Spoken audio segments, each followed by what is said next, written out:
आणि आता थेट वर्ध्यामध्ये जाणार आहोत। भाजपचे नेते दत्ता मेघे यांच्या पार्थिवावर अंत्यसंस्कार पार पडत आहेत। मुख्यमंत्री देवेंद्र फडणवीस हे देखील या ठिकाणी दाखल झालेले आहेत।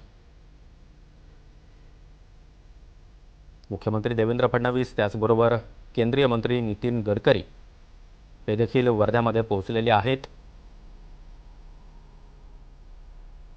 त्याचबरोबर चंद्रशेखर बावनकुळे हे देखील आपल्याला या ठिकाणी उपस्थित असल्याचं पाहायला मिळत आहे।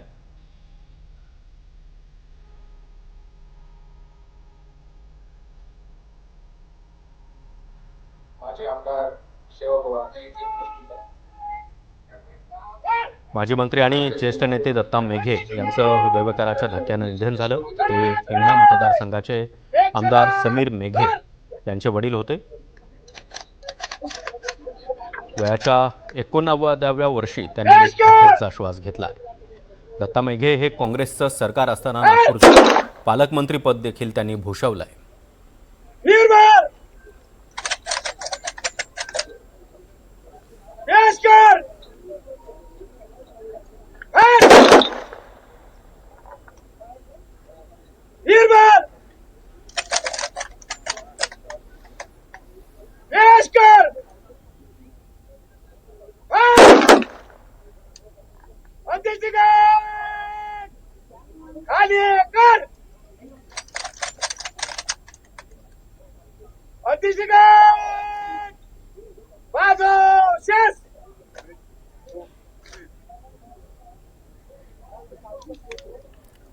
शैक्षणिक आणि सामाजिक क्षेत्रामध्ये भरीव काम दत्ता मेघे यांनी केलेलं आहे।